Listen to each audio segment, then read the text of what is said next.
Okay, yeah, so you take yourself a solid cylinder of, I don't know what they use for magnets, magnetite or something. I don't even know what they're made of. But there's a few different ways to get it to be a magnet, and one way they charge it is they can do it axial,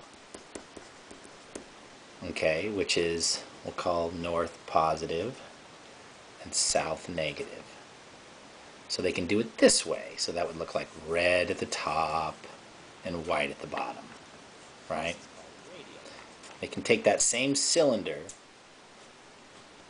and, which it's obviously not, but There's a couple of other instead of doing it this way, they can do it radially. I don't know what this is. It must be like polar or Where something. the But they could just take that center, same cylinder, let's say, and cut it down the middle, south, and make north and south like this. And I don't know what is north. that's called.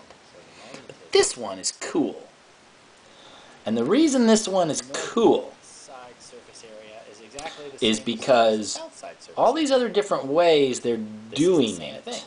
Surface area, they're equal.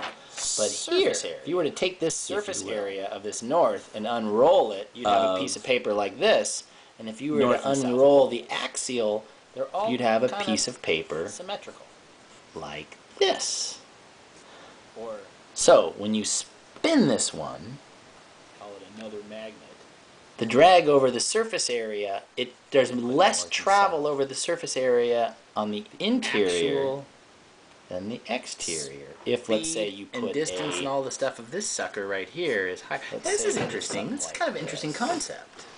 Because this is the same piece, yet we're getting much more distance or travel. I mean, it's kind of like the Faraday disc in a way, because you've got your south and your north, and basically what you're doing is that this guy is getting more travel across the distance than this sucker right here, and it's like one of the only, I don't know, one of the most commonly, widely, cheaply used. And when you look at the Faraday disc, difficult magnets, I guess, does represent an axial magnet looking I think down. maybe there's a technology behind it or something. It's patented or protected. I don't know what the deal is, but I've been at websites and they've said that, they said, oh, we showed you examples of a radial magnet, but we do not have that technology to make that type of magnet. We only show you this as a way of magnetizing it in comparison, which leads me to believe that maybe it isn't done or hasn't been done well.